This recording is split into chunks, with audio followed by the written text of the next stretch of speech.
So, just in a practical sense, I guess I'll share like just we've been all over the place. We've tried speaking in Hebrew. I think it didn't work because I can't read it either. But in a practical sense, I guess our family, when we started really delving into this maybe a year ago or so, we started ordering pizza.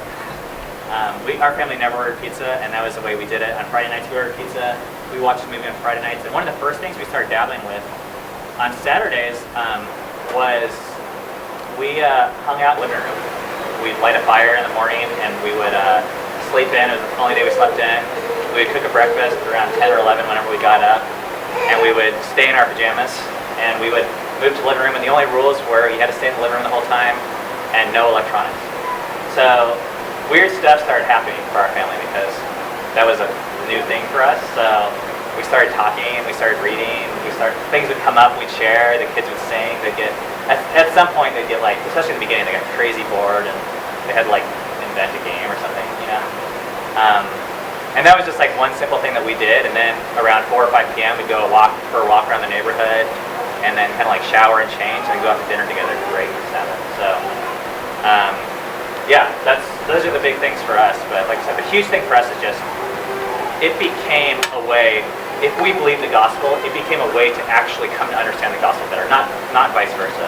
For me, to just put another practice that I didn't know what words I was saying or why I was saying this, especially when people come over and it's like super awkward and you're like, we do this thing because it's like super important because other people do it. I didn't actually understand it, and that we did that for a while too, and it was like kind of miserable. So I actually brought a handout. That's awesome. I didn't really know how prepared we need to be, but what I thought the value of this would be is that I just recently essentially revised our whole Shabbat liturgy, I guess you could call it. So I'm pretty excited about it. So everything that's here we have not practiced. How's that for us?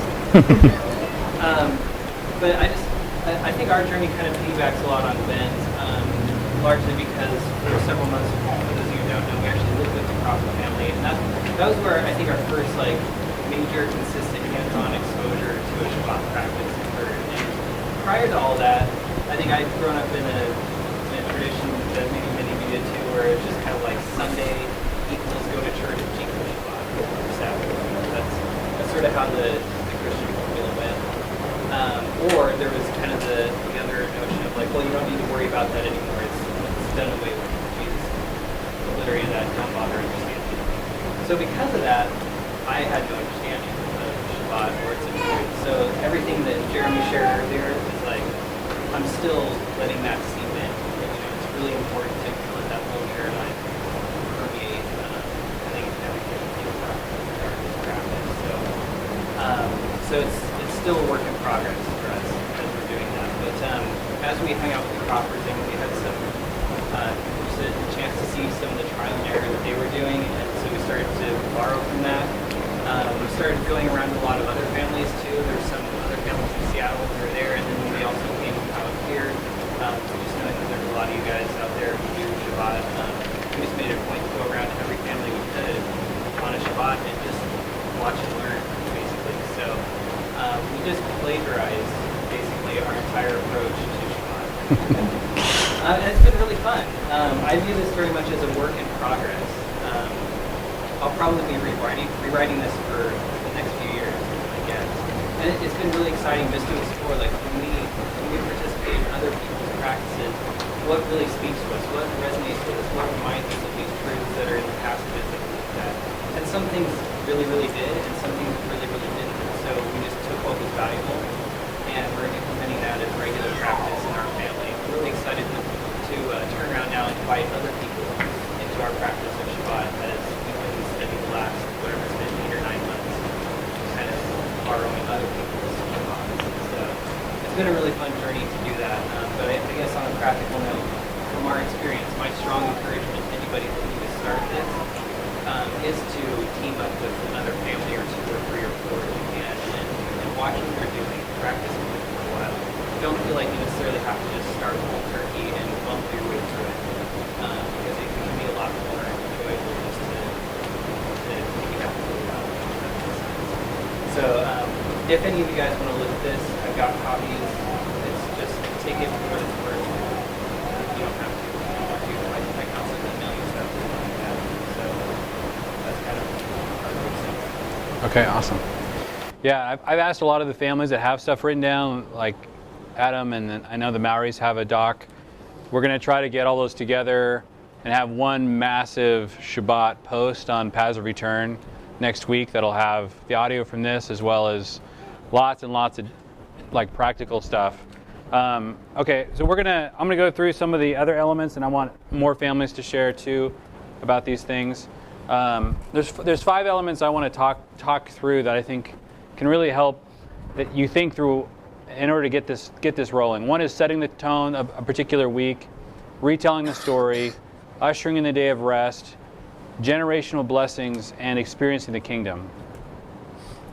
So typically, setting the tone, one of the things that we're not used to, and this happens when you start to live in sevens, is there's a particular you have to get this day set up correctly, like just so it is restful. And so one of the first things that'll happen is you'll sort of just blast right into the Sabbath, and it'll be like, oh, I haven't thought about how to do dishes or how to do this, or the house is a mess, or I don't feel at peace, or and so it starts to so actually having a Sabbath implicates Friday, and having a Sabbath that implicates Friday implicates Thursday, and having rested on Saturday, it implicates Sunday, and having Sunday be like the energy bang day implicates Monday. So you can see what happens with the Sabbath is it's sort of like goes out and ripples and implicates all the other weeks. And that's one of the things that you just get used to over time. Actually setting up a rhythm like this sort of forces you to live in a rhythm of sevens. If you did nothing but say, we're just going to I don't know what a Monday is or Tuesday is or a Wednesday is or any of these other days are, I'm just going to do a Sabbath day, all those days will become more and more distinct.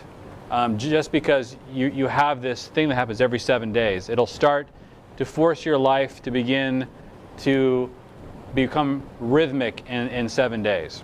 So clean up, decor, like anything you guys want to introduce in the Sabbath. On this Sabbath, we pray for, this is something that we do at the beginning, rest from work, a peaceful home, closeness as a family, time with God, growth with your church, energy for the week ahead. There's lots of different ways you can set the tone. This is a really important piece. So you guys, anyone want to share like stuff you do that's made you go, whoa, that helps the Sabbath? When we started that, it really made setting the tone or resting easier. Anybody want to share any of those insights? We ordered pizza, which is kind of a joke, but in one sense it's kind of not, because for us that was like we're so out of practice, like getting ready on Thursday or Friday morning, that we had to come up with, the reason why I did it was because we had to come up with a meal that actually helped us rest, and that was it, and it was unique enough. You do it from like a little upscale pizza joint if you want, so it feels like, but that's what we did. Sharing one story on this too, like when we were in Jerusalem with some of these guys, it's crazy, like you'll be like at a coffee shop Friday at 3 p.m. and the internet will go down. You're like, oh crap, it's Shabbat. And like they're closing the doors and sweeping like crazy, and you're like walking down the street and all the doors are closed and you start running because we didn't have like food for dinner and everything shuts down. So it's crazy like how much anticipation there is. It feels like Christmas Eve every Friday in Jerusalem because of how much preparation. Yeah. I'll share on behalf of John. Okay. John, He was able to make it. we were just over his house and we were asking him like, hey, how you tried this, and we get like halfway through the day and then we like stop doing it and all that kind of stuff. Just giving tips for us. He was just saying one of the things he said was like they started thinking of days where they actually really did feel restful, and then trying to recreate those days. So one of the days that was about them was Christmas Day growing up. He's like, on Christmas Day, you're at rest. Everybody's at rest on Christmas Day. He's like, so what are the elements of that day that made it restful? And he's like, music in the background, or stayed in your pajamas all day, or a certain meal that you had, day. And that really helped me, like, yeah, like I'm always restful on that day, and then just trying those things out. That's really good. Yeah, gifts, that's right. Christmas trees. Yeah. It's restful for kids, I guess. It wasn't really it wasn't parents. And by the way, you guys, as you hear these things, like if you're thinking about doing this, we're going to get in little groups towards the end to share just ideas or things that you guys might want to try. So yeah, jot down anything that you feel like, oh, that might be helpful for us, and you can talk about it afterwards. What else? Anybody else want to share on setting the tone? I think planning, start to plan, like our Yeah. Christmas, women have planned. Yes. So, if I want to have a restful Sabbath, I need to know what we're going to eat and who's going to clean it up and all those kinds of things. And so I need to have a plan. Yeah. And so thinking through what is easy and restful for me and also enjoyable for the kids. Yeah. And how is that going to be easily cleaned up, or can we leave it and can I still rest while it's left? You know, all those, thinking through those things. So Yeah. just have to like think through those things and have a strategy. Yes. Strategy for rest. Strategy for rest. That's really good. Yeah, we kind of feel like this is, because it's rest, it should just happen. You just stop.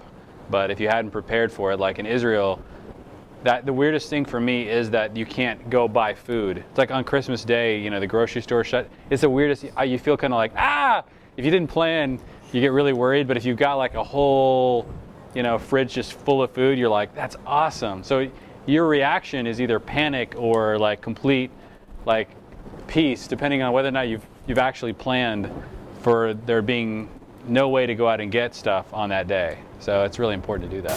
One of the things in terms of planning that we do, and it took time to realize that we needed to, when my wife was breaking down every Sabbath. I was like, oh, I probably need to fix this. But if we typically have people over for the meal, and lots of times the meal's ending right around the time the kids, if we have young kids, I think your Sabbath will always change regarding the age of your children as well as time goes on. But for us, dinner's ending, we've had a great meal, we've done all the cleanup before, decor, intro, yada yada, but saying like right when kind of the time of dinner's done, Ange and maybe one of the girls who's over will take the kids up and put them to bed, and in the meantime, and it's like a 7-minute window, everyone else in the house is just pounding through the dishes, like, because what had been happening is I'd go into the living room with everyone else, and we'd have drinks, and we'd hang out, and then there'd be this mess, and we were like, at midnight that night, cleaning up, we're saying we're gonna wait till tomorrow morning, and how restful is it with a dirty kitchen and dining room, so it took, you know, a couple months of train wrecks to figure that out, but having cleanup time, put on some lively music, and everybody clean up together and get it done, and then have dessert or something. Yeah. And one of the things I hear being said over and over again is that when you first start, it's not going to be restful. Like, it's going to be a train wreck. Like, expect that. There's a lot of perseverance because you're restoring something. These things were, imagine having grown up with Shabbat, just like you've grown up with Christmas, and your family is just really good at it. It would never be a train wreck. You would grow up, have your own family, go, oh yeah, this is what the dad does, this is what the mom does, this is what the guests do, this is what the kids do. But we don't have any of that. We're like orphans trying to remember what a family is like, you know, and it takes, and so you have to be fairly persistent to get the value out of it. You have to sort of prepare yourself for that. It's not going to be easy at first. But part of why we're doing this is that, and I love what Adam said, you know, just piggyback on somebody else's traditions for a while, and you'll make them your own. Because it is difficult to start this. It ends up being challenging, especially with young family, young children. There are a lot of unique challenges, and doesn't tend to be really restful at first.